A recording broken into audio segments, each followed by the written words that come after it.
Om lagi namastu namo buddhaya. Om anubhadra ketawiyam wiswata. Ada dasa aparitasa ujidah dewanayadu sadapin perhiasan aprayuga raksikara dewana. Om Saraswati namastubyam warada kamurupini cindarahun karisyani sidir bawan kumasan. Karena meraga suci para pemangku lanang istri sareng kami yang hormati Bapak Ketua Rumah Tangga Pura Jala Sidi Amerta yang hormati Bapak Ibu Mace Dharma, Bapak Tamu Rumah, adik-adik mahasiswa dari Ubaya, terimalah sungkem tangan dari saya. Om Swastiastu. Om Swastiastu. Angayu bahagia di malam yang kelabu ya, karena hujan, tapi semangat kita tidak kelabu nih, Bapak Ibu nih. Tetap semangat untuk mengaturkan sembah bakti ke hadapan Sang Hyang Widiwasa. Apalagi pada hari ini adalah hari suci turunnya ilmu pengetahuan, turunnya Weda, yang membuat kita memahami tentang kehidupan ini. Bapak Ibu, para hadirin sekalian, saat ini kita berada dalam zaman Kali Yuga. Zaman Kali Yuga itu dimulai pada tahun 3102 sebelum Masehi, 18 Februari 3102 sebelum Masehi. Jadi pada saat penobatan Raja Parikesit di Hastinapura. Jadi kalau dilihat jalannya berarti dari tahun 2000 sekarang tahun 2000 juga kurang lebih dari tahun 3000 sekarang tahun 2000 berarti kurang lebih baru 5000 tahun. Padahal panjangnya zaman Kali Yuga itu adalah 1200 tahun dewa. 1200 tahun dewa itu kalau ditahunkan manusia 432.000 tahun manusia panjangnya zaman Kali Yuga nih. Berarti Tasik Jawa masih panjang sekali. Nah, ciri-ciri zaman Kali Yuga kalau tertuang di dalam kitab Wiwi Sastra Sargah 5 sloka ke-7 itu mengatakan singgih yang tekani yugante kali tan hana lewihe saking mahedana. Tan waktan guna suro pandita widake pada angayat ing dane swara. Rina hasil sang wiku hilang kula ratu pada hina kasyasih putra dua pitra nida ring bapa sisudra banija waro wirya pandita. Apa artinya? Kurang lebih, hai umatku sekalian, ketika zaman Kali datang, tanhana luwih saking mahedana. Tidak ada yang lebih berkuasa daripada uang. Mahedana. Tan waktan guna suruh pandita widagda pada angayat ing dane swara. Orang-orang suci, orang-orang penting, orang-orang bijaksana, orang-orang berpangkat, semua mengabdi kepada yang namanya uang. Dina hasil sang wiku hilang, tutur-tutur agama yang suci, contoh-contoh bijaksana dari orang-orang pendahulu kita sudah tidak berguna. Putra dua pitra nila ring bapa, anak kita sudah berani mengumpat orang tua, anak kita. Asungkara semeton di JSA, anak kita tidak ada yang berani. Yang berani mengumpat orang tua pun anak yang di luar di sana, tidak di sini. Putra dua pitra, si sudra panija waro wirya pandita. Jadi orang-orang hina, orang-orang yang tidak berpendidikan, tetapi memiliki uang, dia dapat mengendalikan kebenaran itu. Artinya apa Bapak Ibu sekalian? Sekarang ini zaman sulit, tidak dalam konteks ekonomi, tapi dalam konteks kita melihat kebenaran. Benar dan salah itu kalau wayang cengglong itu mengatakan tipis. Jadi bergeser 0,00 sekian mikron saja kita sudah tidak baik, walaupun awalnya kita ada di jalan baik, walaupun awalnya kita di jalan yang benar. Nah, kalau kehidupan sehari-hari Bapak Ibu di rumahku yang hormati, kita sering berhadapan pada situasi yang sulit. Kita sering dihadapkan pada 1, 2, atau 3 pilihan yang sulit dalam hidup kita. Itu tidak bisa dihingkari dan tidak bisa kita hindari. Satu contoh, kita sebagai orang tua, ini contoh untuk orang tua dulu. Misalnya Suatu saat kita belanja di supermarket di katakan Alfamart, saya menyebutkan nama Alfamart. Sudah sepi nih, terakhir sudah malam. Kebetulan antri. Kita antrean nomor 4 di belakang. Di depan kita ini mau membayar ini, ngambil uangnya jelalah itu tiba-tiba terjatuh. Orang yang ngambil uang itu tidak tahu uangnya jatuh. Kita di belakang tahu, tidak ada orang lagi di belakang kita. Sementara kita sebenarnya masih ingin membeli susu karena anak kita membutuhkan susu, tapi uang kita sudah habis. Jatuh uang 100.000. Kita berpikir sudah, kalau uang ini kita ambil, aku dapat beli susu 100.000 ya. Tapi kalau aku kembalikan, aku nggak bisa beli susu. Pahala pun tidak akan ada orang yang tahu karena tidak ada orang di belakang kita. Ini pilihan. Silahkan Bapak kita, silahkan menentukan pilihan ketika kita memiliki WWK, terutama pengetahuan tentang agama, baik dan buruk, benar dan salah. Mungkin kita akan kembalikan, Bu, uangnya jatuh. Atau kalau kita dalam kegelapan, dalam avidya, diam-diam mungkin kita geser uang itu dengan kaki kita geser, kita ambil pelan-pelan, kita ngambil susu. Silahkan, itu pilihan. Yang kedua, buat adik-adik, anak-anak muda, kita juga sering dihadapkan pada pilihan untuk mencari pasangan nih. Terutama Bapak Ibu juga, kita yang sudah pengalaman dulu ya. Ada dua pilihan. Yang laki-laki mau milih seorang gadis, yang gadis mau milih seorang laki-laki. Nah, pilihannya, yang gadis dan laki-laki itu ada dua pilihan. Satu, yang gadis itu cantik, yang laki itu mau milih, ini gadis ini cantik sekali sudah. Wis, siapa artis sinetron yang paling cantik itu kalah cantik dengan gadis ini. Tuh, lu namanya katanya.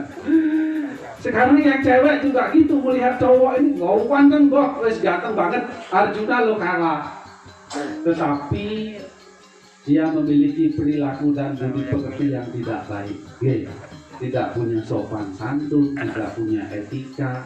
Jangankan mengucapkan Om Swastiastu sama bapaknya aja sudah berat. Itu pilihan yang pertama. Pilihan yang kedua, ada seorang gadis ini biasa wajahnya, sederhana, deso lah, menurut deso, katrok. Yang cowok juga begitu, katrok, deso. Wes orang nyambung diajak makan nang McD lu bingung, pereso mangan, biasa makan jagung, diajak makan ayam Kentucky bingung deh. Tetapi dia memiliki budi pekerti yang bagus, sopan santun, suka menolong, sudahlah. Malah kalau dia nggak ada kerjaan di rumahnya, dia ke tetangga tanya, oh kok sih besok dibantu, saking api Silakan dipilih, mau pilih yang mana? Yang cantik dengan tidak memiliki budi pekerti, atau yang biasa-biasa dan cenderung katrok tapi memiliki budi pekerti. Kira-kira milih yang mana? Kalau kita milih yang cantik, yang ganteng, saya tanya dulu, kalau 50 tahun lagi, kira-kira masih cantik atau masih ganteng? Sudah peok ya. Lah terus yang jelek dan yang buruk tadi apa 50 tahun lagi? Hancur. Tidak jelek lagi Bu, hancur. Tetapi kan masih punya budi pekerti, masih punya dharma, masih punya kebenaran yang bisa kita andalkan.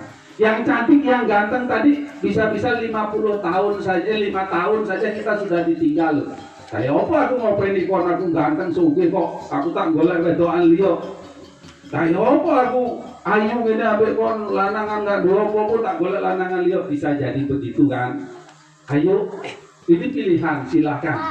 Mau pilih yang mana? Nah, inilah ketika kita memiliki WWK dan pengetahuan, kita akan dapat menentukan pilihan yang benar untuk tujuan hidup kita. Ingat, yang tadi berwajah tidak tampan, berwajah tidak cantik, memiliki etika atau dharma.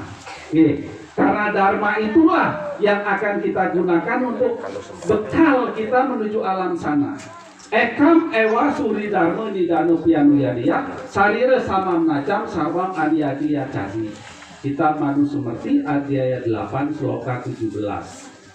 Satu-satunya yang mengantarkan seseorang menuju kebahagiaan di alam sini maupun di alam sana hanya Dharma. Yang lain akan musnah bersamanya lenyapnya tubuh jasmani ini. Oleh karena itu pilihlah orang yang memiliki budi pekerti, orang yang mengerti dengan Dharma, susila dan etika. Nah, bagaimana caranya supaya kita mengerti dengan benar dan tidak benar, baik dan tidak baik? Kita harus memiliki pengetahuan. Anayu Bagil, Sanghyang Widi menurunkan ilmu pengetahuan melalui Sanghyang Aji Saraswati, Ibu Dewi Saraswati yang berwajah begitu cantik. Artinya apa? Dengan memiliki pengetahuan, budi pekerti, etika kita, attitude kita akan menjadi bagus, cantik secantik Dewi Saraswati itu. Kita akan dapat senantiasa melihat kebenaran, kita akan senantiasa berjalan di jalan Dharma. Sesulit apapun, jangan pernah dustai agama dan jangan pernah dustai Dharma, sekalipun itu hanya dalam pikiran. Karena kita mengingkari Dharma itu, berbuat buruk itu berawal dari pikiran, berawal dari ketidaktahuan. Kalau dalam Saras Samuscaya Sloka 399, musuh utama kita itu kebodohan. Tunggal kete paramartaning satru, si punggung juga ye. Apan tanhana ngalahaken sang si punggung. Musuh utama kita adalah kebodohan. Tidak ada yang dapat mengalahkan kebodohan itu.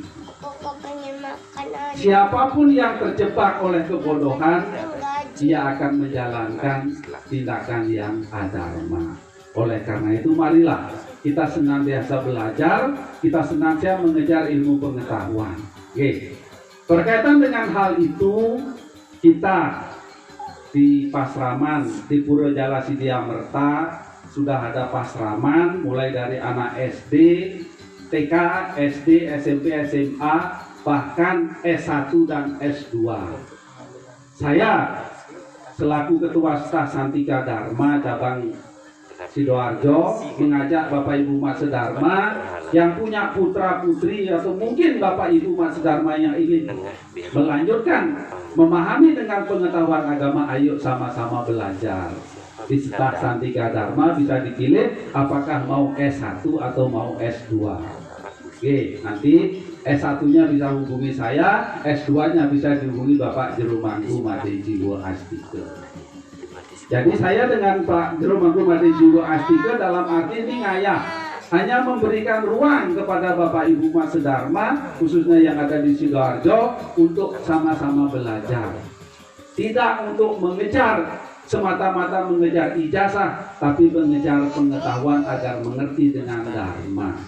Jangan sampai kita agama Hindu sudah jumlahnya sedikit, tetapi tidak memiliki potensi. Kita selalu kalah, terutama dalam hal bersaing di dunia global ini. Nah, Bapak Ibu, para pemirsa, umat Sedharma sekalian, sekarang apa sih bekal kita agar kita dapat mengetahui kebenaran? Ayo kita belajar, ayo kita menjadi weda. Menjadi weda. Saya akan mengilustrasikan apa sih pemahaman maksud Pak Gede mengatakan kok menjadi weda. Oke. Weda itu terdiri dari aksara W, E, D, dan A. W itu apa? Dengan belajar kita diharapkan menjadi weruh. Weruh itu apa? Tahu. Tahu dengan kebenaran dulu. Benar dan salah, baik dan buruk, tahu dulu dengan kebenaran itu. Tapi kebenaran yang bersifat universal, bukan kebenaran opo jareku, bukan kebenaran opo jareku, tapi kebenaran yang disebut dengan Paramadharma. Dalam agama Hindu, acuan kebenaran adalah kitab Weda. Tasmat Sastra Pramanam Te karya-karya Via pasti tahu Ditata Sastra Vidanoktam Karma Kartu Ihar Asi Bhagavad Gita Adhyaya 16 Sloka 24. Jadikanlah sastra kitab suci Weda sebagai penuntunmu untuk mengetahui mana yang baik, mana yang tidak baik, mana yang benar, mana yang salah, mana yang boleh dilakukan, mana yang tidak boleh dilakukan. Setelah engkau mengetahui hal itu, hendaknya engkau pun menjalankan dan mematuhinya.